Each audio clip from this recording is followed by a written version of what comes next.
We think women need to talk more openly about money because money really matters. It shouldn't be embarrassing or confusing. Join the conversation. We'll be discussing a whole range of topics which will help you get comfortable with your finances.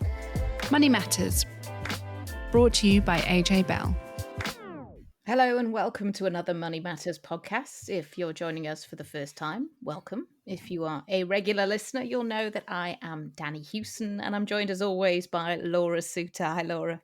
Hi there. So this week we are continuing our hunt for positivity, and there's some pretty cool stuff to get excited about. Firstly, a 64-year-old woman is dominating the global box office, so big congratulations to Barbie there. Yeah, and I absolutely love the diverse coverage that she has been getting. There's a fab piece from Moira O'Neill in the Financial Times over the weekend, considering whether or not Barbie should consider buying an annuity, assuming that she's now consolidated all of her hundreds of different pension pots from all her different jobs. But I have to say, it's been absolutely brilliant hearing all the comments, seeing all the clever marketing gimmicks, which are all focused on strong women and positivity and optimism. Have you been to see the film yet, Laura?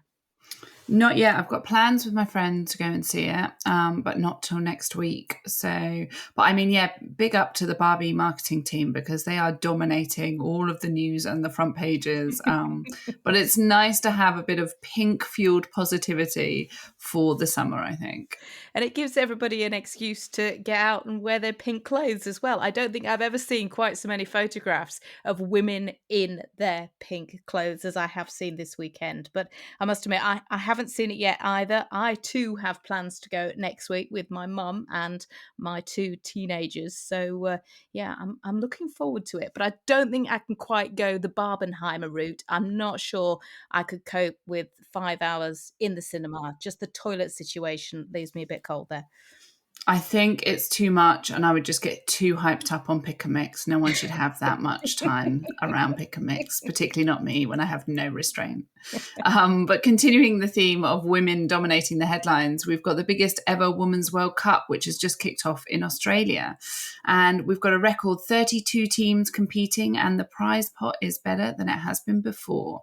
But it still is short of where the men's game is. And lots of women are still having to juggle having a normal job with their football careers. Yeah, we're going to talk a lot more about that in just a second. We'll also be hearing from Nikki Ramskill, Dr. Nikki Ramskill, the fabulous female money doctor who takes her experience of being a GP and uses it to help women with their financial well-being. Music to our ears. She's going to be addressing what things are like at the moment as a GP working in the NHS and how she is concerned that the cost of living crisis and post-pandemic waiting lists are having a real impact on women's financial lives.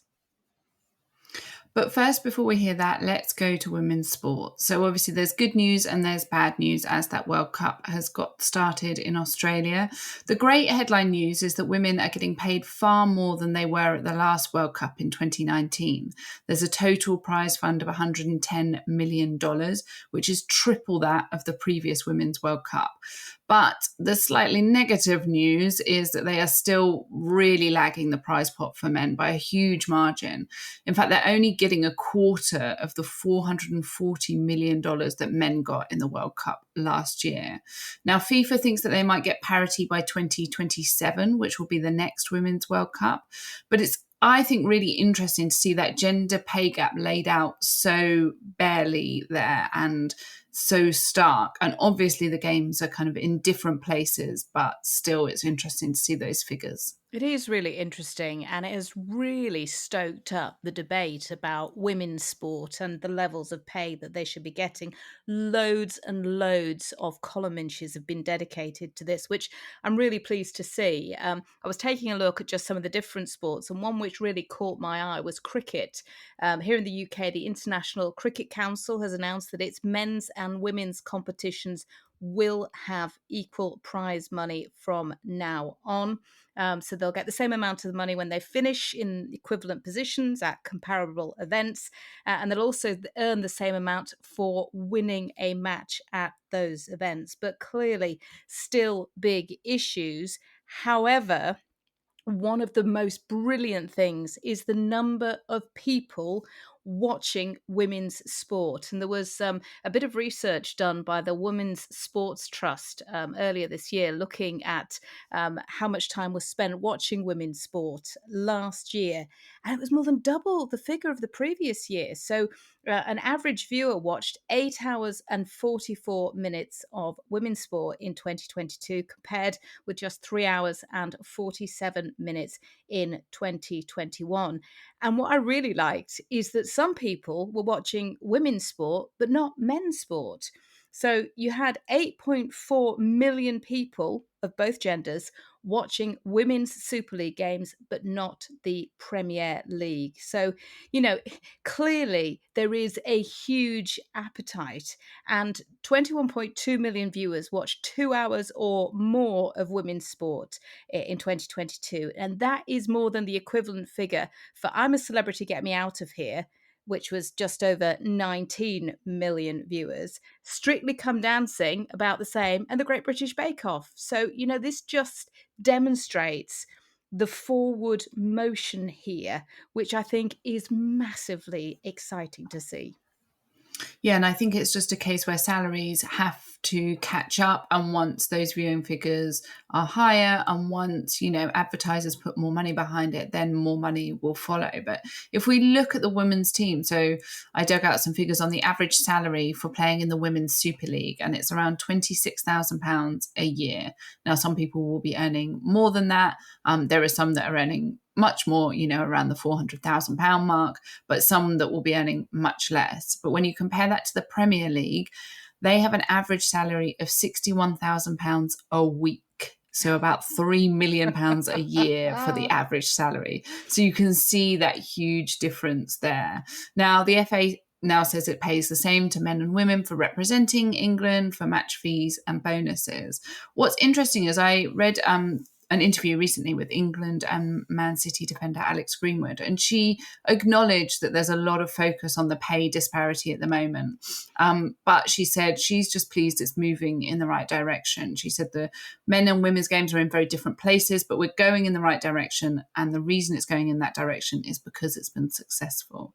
So I thought it was interesting from someone who's actually directly impacted by that. She actually later on in the interview said, I'm not sitting at home crying about the fact that men are earning more. She just is enthusiastic about spreading the word about the game and doing well in the sport, and is encouraged by the fact that at least it's going in the right direction, even if there is still that huge gulf between the salaries of men and women. I mean, £61,000 a week, Laura. I could make a good dent in that, I have to say. That I think I'd work for like a few months and then just retire. Yeah, bonkers. But you were talking about bonuses there, and England's Lionesses were in the midst of bonus discussions with the FA ahead of the World Cup. And Millie Bright, the captain, issued a statement just before the World Cup kicked off in Australia saying that the team were really disappointed that the issue hasn't been resolved ahead of the World Cup, saying the FA's decision not to offer the England team bonus payments on top of the fees they'll earn from FIFA has been a bone of contention, but it's been set aside whilst the World Cup takes place. Now, it's we are focusing on football, and it's really interesting that women's football, rather like men's football, tends to dominate any discussions about sport. And there is a real concern. We had the FA talking about it takes broadcasters to put the money into women's sport in order for us to be able to lift up the amount that we are paying in things like, general wages and bonuses. But there is also a concern that broadcasters, though they are waking up to the fact that people are really interested in women's football, they might spend all the money that they have for women's sport on women's football and then neglect other sports. I mean, I remember it wasn't that long ago we were all talking about netball because, women's netball was just absolutely electric to watch.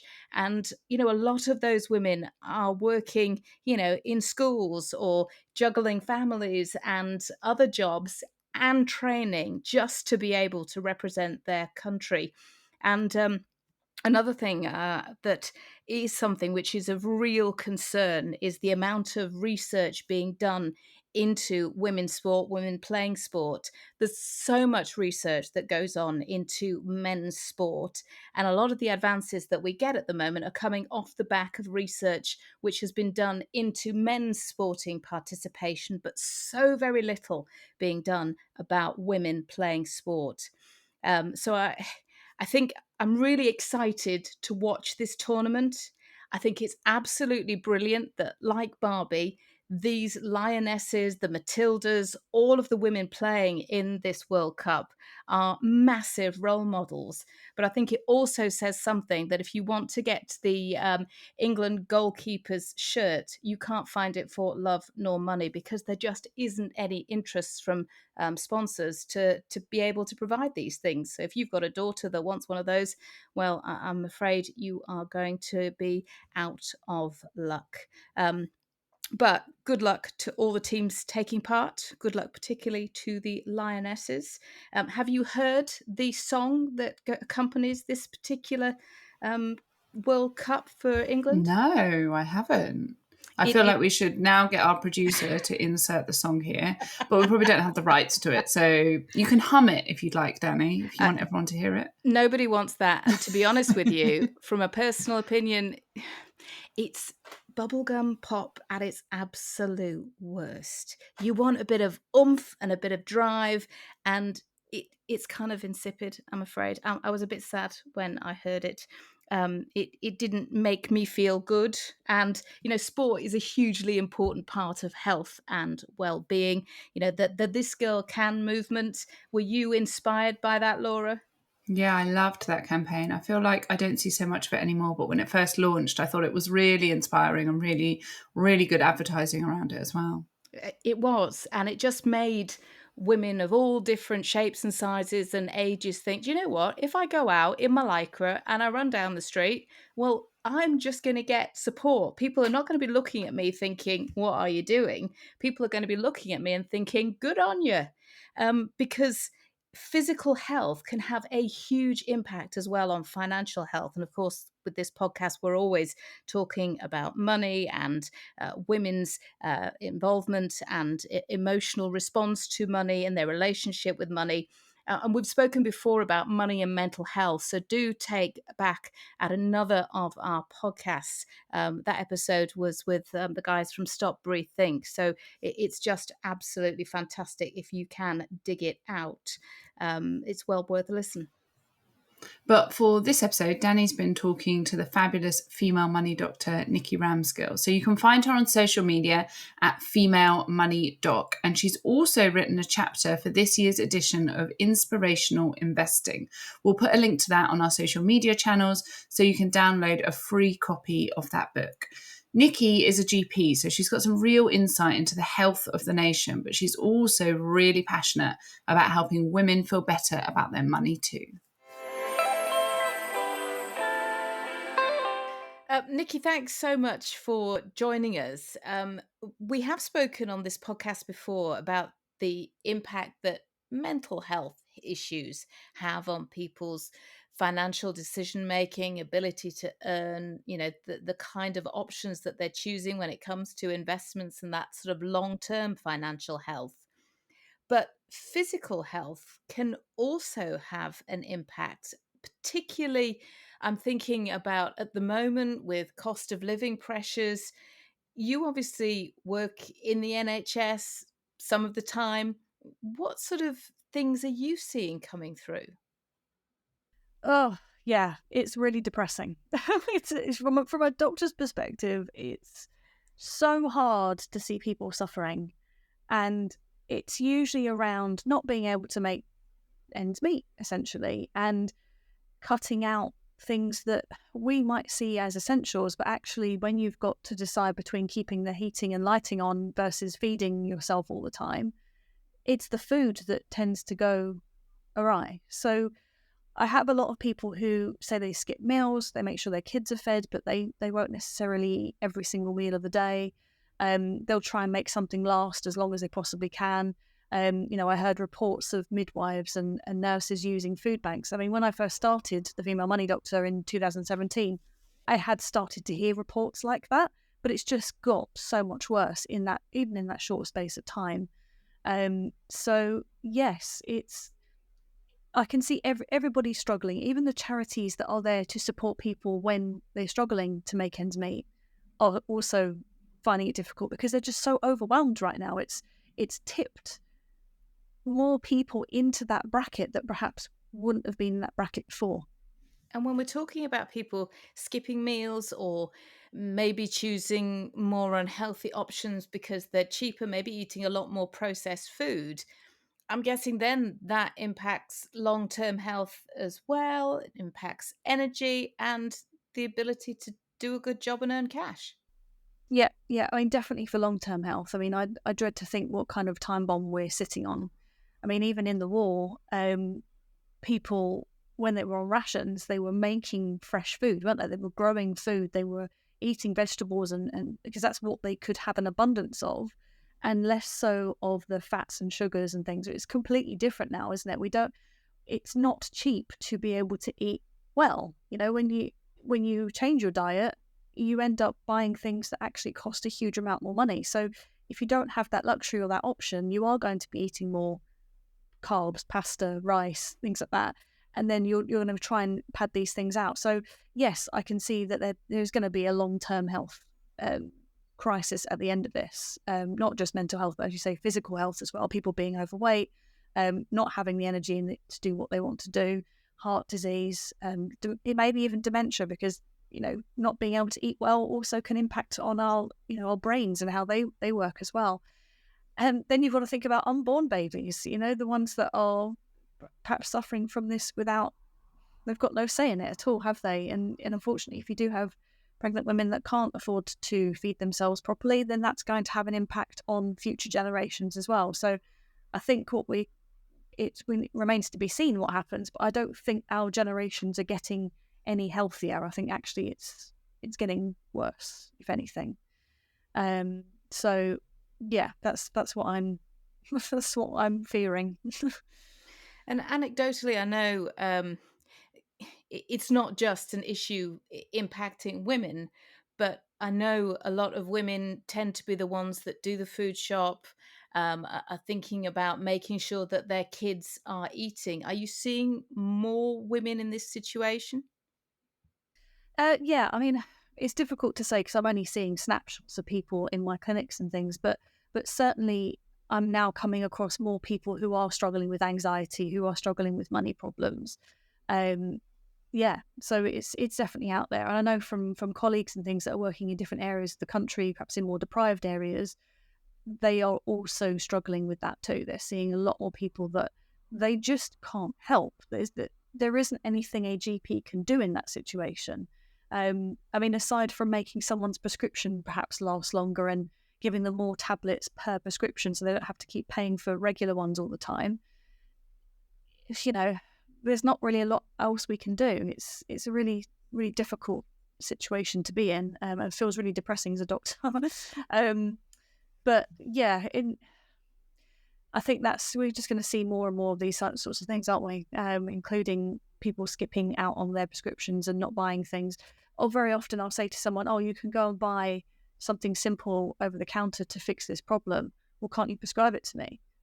Well, no, I can't, because I've now been restricted by the local area, CCG or ICB now, whatever they're called, to say we're not allowed to prescribe certain things. Like paracetamol, can't give that on a prescription. That has to come from the parents, or it has to come from whoever's going to pay for that. Piriton, things that children have for hay fever, again, I can't prescribe that. It has to be bought over the counter.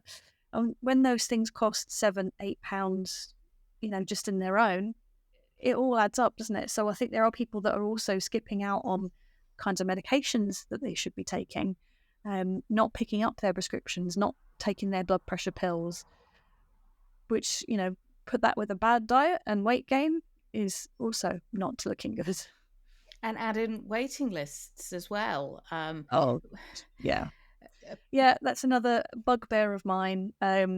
Waiting lists are just putting people behind so much. Chronic pain, having to take more painkillers, not being able to function at work, particularly women with things like endometriosis, for example. They're waiting, having to take more and more time off. I've seen a lot more of that sort of thing happening where people are not able to go to work. They're fearing that they're going to lose their jobs, asking me to write medical certificates for them. A lot of workplaces I've noticed as well are not very sympathetic. They seem to be quite ready to bring someone to some kind of, not a tribunal, that's not the right word, but to some kind of hearing where they've got to explain themselves, as if that person's lying and they aren't ill. And they just want medical certificates to cover themselves. And even when you say, look, you can do the first 7 days yourself, you don't need me to jump in. Oh no, my workplace won't accept it. Even though it's a legal document, they are allowed to do that. You have to then cover them with extra things that's putting more workload onto GPs in order to make sure that person's not going to lose their job. So yeah, it's a vicious cycle, unfortunately. And we do know that the government's under increasing pressure to get people who are off on long-term sick back into the workplace, those who are economically inactive for whatever reason back into the workplace. And we're also hearing that, within that long-term sick, a lot of issues with people working from home. And I know a lot of mums work from home with things like backache. Yeah, absolutely. I mean, it's the same for me as well. When I was doing a lot of working from home, I developed horrible back pain, but fortunately was in a position where my workplace bought me a standing desk, so I was able to then stand, stretch, and that completely got rid of the problem. But yeah, if you're somebody that sat there with your laptop balanced on a pile of books trying to do all the things and look after your home, yeah, I can imagine there's a lot of poor posture out there as well, which also doesn't help. So you talked about storing up problems for the future. And of course, if people are taking time off work, they're not being able to make ends meet. They're certainly not thinking about investing for the future, not thinking about pensions. And then we get to 67, and women in particular, we know already have less investments than men. This situation is just going to make things worse. Yeah, I'm again, like the endometriosis, like chronic pain problems. I'm seeing older women who are mid-50s, late 50s. I mean, it's still not old, but for them, they just feel done. They're burnt out. They don't want to do anymore. They just want out of their jobs, and it might be for something really simple like back pain, or that they've got mental health problems because everything's just got too much. They're caring for elderly parents. They've got children that are struggling financially because they can't get on the property ladder and they're still around all the time. Plus, they've got the demands of work, which is becoming more and more difficult because obviously workplaces want more from you. Then you add the menopause onto that, and it's just a recipe for disaster, really. So yeah, I am seeing more women that are dropping out of the workplace quite early, a good 10, 15 years, maybe even 20 years earlier than they should do. And that's prime time to build your pension. I mean, compound interest is the way that money makes money over time. So you need to be in that for as long as you possibly can so that the compounding is working for you. If you have significant gaps, it's just not going to work, and then if you've had children, you've taken time out from that, and then you go part-time, you're just not adding in enough that you need. I mean, we need a much bigger pension than men, yet ours is like half the amount on average. People only get or become wealthy over time because of that compounding rule. And that means doing something all the time. But it's very tempting to opt out of the pension, isn't it? When you've got to fix the boiler, or you can't pay for childcare, or whatever it is. So yeah, there's no easy solution because there's too many things that need to be addressed. That's fascinating you say about women feeling burnt out earlier, but we had some figures out as we're recording this, new jobs figures, and I was looking, and the number of people economically inactive has started to fall away. But when you dig in, that's mostly men. It's not women. And it maybe that is because of all the additional stresses and strains that women have on their day-to-day lives. Yes, completely. I mean, I think there was a study by Aegon recently, and they were looking at the mental load of women. They've got so much going on, looking after everybody else, that they tend to be the ones that fall far low down on the priority list. I mean, I had a lady just yesterday who she said, "Oh, I started looking into this problem 18 months ago, but I was told to go away and do something. I didn't do it, and now the problem's worse. And I admit I don't look after myself properly." And that's classic. It's classic. You just get so many people that choose to look after other people before themselves, and then things get built up and get worse, and before you know it, you've got a much bigger problem on your hands. And that comes down to social conditioning, doesn't it? And what we've been taught as children is acceptable for a woman, and that's another layer that has to be unpicked. But certainly we need to be looking after ourselves more. And one of my jobs that I do is around health assessments. So I do a lot of health assessments for people that work in big corporates that their job pays for them to have a once yearly health assessment, and they literally have a top to toe examination, bloods, everything, and it's really comprehensive. And I'm getting maybe 1 out of 6, 2 out of 6 possibly each day I do this of women. Everyone else is men. And I find that really interesting. Is it because women are just not coming forward for these things, or are they in roles that do not offer them this advantage of having a routine health screen? I mean, with the women that come get smear tests, they get mammograms, they get breast examinations. That would be amazing if everybody could have that. But it seems to be that it's mostly men that are coming to this clinic. So it's really interesting dynamic as well. So we've not only got the people not looking after themselves, but are we just not offering these kinds of things out more to women in lower paying roles even? So I don't know. So what can we do? Because we know it's bad. You get out and you listen to conversations in the supermarket, you talk to your friends, you read newspaper headlines, you look at conversations on social media. We know it's bad. But are there steps that women can take that are free, that they can do to maybe change the direction that they're going in? Yeah. Again, I think it comes down to knowledge. So it might just be a case of prioritizing themselves a little bit more and actually saying, right, what do I need to sort out in my life? When was the last time I looked at my finances? When was the last time I looked at my investments? Investment doesn't have to be you sitting there doing that. That could just be your pension. When was the last time you asked for a pension statement? Just having your state pension looked at actually can be really eye-opening, because then you can see there are some years perhaps you've missed that you can top up a little bit that give you a massive long-term benefit. So I would say it's prioritizing self-care, and some of these things are free. I mean, of course, yes, you have to pay into a pension, which is not free, but perhaps you could ask your workplace if you could increase your contributions, because a lot of workplaces actually do match to a certain point as well. So that's more free money that you can get hold of. And try not to take it out if you can. Try not to stop those payments, even when things feel really hard. If that's the only thing you can do, and try and muddle through however you can with the rest of it, then you know that future you is going to be cared for. And it all comes down to self-care. Money, health, everything. It's all self-care. So I think that's the biggest takeaway from this, and the biggest thing that I think women can do. It's funny you talk about women putting, their caring responsibilities first, other people first.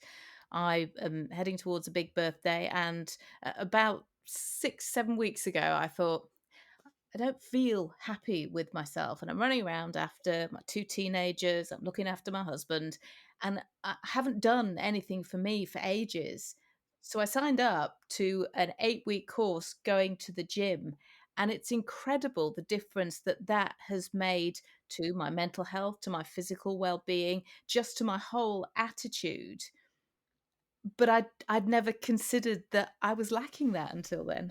No, you don't realise until you do it. I started sleeping more, so giving myself a little bit more time in bed had a huge impact. I didn't realise how tired I was all the time. I was literally like functioning off of about 5 hours sleep. It was just not working. So yeah, you don't know what you don't know until you try it. So self-care isn't selfish. It's just putting yourself first so that you can then be able to care for everybody else. Because if you're not looking after yourself, you've got nothing to give, and you're just giving out resentment and irritability, and that's just not a nice place to come from, is it really? Now, you've written part of a book, an investing series, and one of the things that you talk about in that is the impact of trauma on investing. And I think we can all safely say that the cost of living crisis is a huge trauma for pretty much everyone. So, what do you think the impact is going to be on a lot of women going forward on their decisions? Oh, I think we're going to have more of what we've had before. So when you look at a lot of magazines, a lot of money articles, it's all about penny pinching. It's all about how can we save money, what vouchers we can use to save money. It's never about investing. And I think through the cost of living crisis, through COVID, everything, it's become increasingly about penny pinching. How can we make this amount of money go as far as it possibly can? Whereas actually what we should be learning is in a crisis situation, investing is the right time to get involved, because if you look at people that invested back in 2008 when there was a huge property crash across the world, the ones that invested actually are now doing really well because their investments regained and then some. So actually what I'd love for people to come out of this is now the right time to start investing. This is now the right time for the future for you. But my worry is actually it's going to be more the same, more about how to make your money go further without thinking about ways to take advantage of the situation. Because it's always pay your debts off first. It's never about save first. And you can completely understand that when you look at the interest rates on some of these things and, of course, the stress associated with being in debt. But you're right. It's a self-perpetuating cycle, isn't it? Yeah, and I the women in my community, I've told them that actually if you can learn to invest and save as well as pay off your debts at the same time, even if you're only putting a token amount towards something, it's still flexing that muscle. You're learning how these things work. I mean, you can put pennies into something like an app like Moneybox, for example, and you can invest those pennies. And yes, okay, it's not going to make you a millionaire overnight. Of course it's not. But it's a way to start and it's a way to learn. And you say, oh, I put money into that. That's what happens when we have a stock market crash. Now I understand. But you're not worrying because it's only pennies that you're putting in. Equally, £25 a month in some platforms, £100 a month. It's not huge amounts of money that you could start off with. And as you get more and more confident, as you pay off your debts, as you get your savings under control, you've then already started the process. You're not starting from scratch. You're using compounding, you're using time, and you're gaining that confidence as you're seeing what happens over time. So if at all possible, try and do it at the same time. But I know that many things have to take priority, which of course would be your bills and your high interest debts. But if you can afford to put a little bit aside, even if it's just a tiny amount to start off with, then why not? Learn. And financial resilience can have such a massive impact on your health and well-being. It really does. I mean, what's the point of coming out of paying loads of debt if you don't have savings then to fall back on, because you're just going to go back into debt again? So you do need to have some savings being built up on the side of it, so that when you're debt free, you've got some cash sat there ready to go. It really does help peace of mind, as does things like insurances. That tends to be something that people get rid of when they can't afford to pay the bills, but actually that might be the one thing that will stop you from going into huge difficulties further down the line if something were to happen. And I know people that have got themselves in a lot of bother by cancelling their insurances, and then someone got sick or died, and then all of a sudden you're in a situation where you have to sell your house at the worst possible time because you're emotional and everything else that's happened. So yeah, it sounds like it's all doom and gloom, and there is a lot of positive around it, but equally we have to be mindful of what we're doing. So yeah. So talk to your 20-year-old self or other 20-year-olds.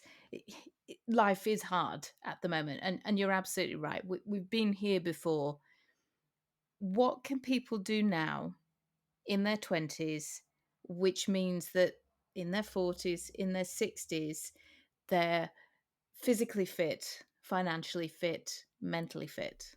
Yeah, I think the younger generations are actually getting a really good balance. I'm seeing a lot of younger generations that are not accepting, poor working conditions. They're moving from job to job more. You're seeing a lot more migration, which is great, and I hope more of that continues. But I would say use those migrations to your advantage. So if you're going from job to job and you've got little pensions being built up in all different places, try and put it all in one place, because then it means then that, okay, you might get a new job, with a different pension, but then when you leave that one, you can then transfer that into your central pot, and then you can see what you're doing. So I think always be paying into the pension, always be looking at that and being aware of what's going into it, becoming more aware of the sorts of things that you can invest in. Ethical investing is becoming a much bigger thing now. So we can have a voice with our money, which is really great. But equally, keeping yourself well and looking after your mental health is also really important. So not being tempted to kind of burn the candle, do all the things all the time. If you are doing that, perhaps take some time out for yourself. Go to the gym, go for a walk, take up a hobby or something that doesn't involve you having to be at work all the time. Because at the end of the day, no one wished they worked more on their deathbed, did they? So yeah, but when you're 20s, you've got such a great advantage. You've got time. You don't have to put huge amounts away in your investments and things, compared to a 40-year-old or a 50-year-old who have got to put in a huge amount, not even to get the same. So the best time is as soon as you possibly can. Best time definitely in your 20s. Nikki, it's been brilliant to talk to you. Thank you so much for your time. Thank you. Nikki Ramskill there, the female money doctor. And as we said, you can find her on social media or via her website, The Female Money Doctor. And don't forget to look out on our social media channels for a link to download a free copy of Inspirational Investing, which Nikki has contributed to. You can find us on Twitter, Instagram and Facebook at AJ Bell Money Matters. And you'll find a link to our website there where you can sign up to our newsletter, which is full of great tips, links to articles, events and other podcasts. And our podcast wouldn't be complete without another trip to Laura's confessional. And Nikki had a new one for us. Okay, so basically, I wanted to go on a trip. I wanted to go on a long trip, 6 months, something like that. And I could never do it because I wanted to do it when I was 18, got talked out of it. Wanted to do it when I was mid-20s, got talked out of it. And I thought, hit my 30s, right, I'm going to do this regardless. And was telling everybody, I'm going on this trip, I'm taking time out. I literally quit my job. I started saving money. Now, I thought I had enough. I ran out of money on my trip, probably within the first 6 weeks. Because I was still paying for things at home as well. I still had bills to pay at home, which, again, in hindsight, was a stupid thing to do. If I could tell my 20-something-year-old, I wouldn't have bought a house at that point. I would have just rented. But anyway, so I was still paying for all these things. So I ran out of money very quickly, which meant I used my credit cards for the rest of the trip. Rather than just saying, okay, I've had a nice time, I'm just going to go home now. I was like, no, I'm here. I'm going to follow this through. I'm going to do this. So I literally came out of that trip adding to debt I already had. And I think by the end of it, I had something like 50, 60,000 pounds worth of debt. And it wasn't just the trip. It was all the build up over my medical school days, all the build up of being a junior doctor and going out and having fun. I just lost control. Complete and utter control. So I really had to work hard to get out of that. And even now, I still have to keep myself in check. Otherwise, I will just go crazy with the credit card. So I'm not the sort of person that can have a credit card and just use it and pay it off every month. So I have to ban myself over it. It's a bit like being an addict, I guess. Like, you have to kind of say, no, that's it, I'm not using it. So that's my confession. It's the huge amount of debt. And for not even like important stuff. I mean, okay, the trip was amazing. I'm never going to forget it. It was the best time of my life. But yeah, perhaps wasn't the best use of money. Oh, Nikki, thanks so much for sharing. No, thank you for having me. It's been great talking to you. So that is it for this week's episode. Next time, we're going to be talking about the really important topic of financial abuse. So do get in touch with any questions you have for us, or you can talk about your own experiences anonymously if you want to. Yeah, a really, really important subject. So I'm really looking forward to that one. But for this podcast, thanks so much for listening. Bye. Before you go, please remember this podcast is for educational purposes, and the views expressed don't necessarily reflect those of AJ Bell. The podcast isn't telling you whether certain investments are suitable or not. And don't forget that the value of investments can change, and you can lose money as well as make it. It's also important to remember that tax rules apply, and that the way an investment performed in the past may not be the same as how it behaves in the future. If you want help, go see a qualified financial advisor.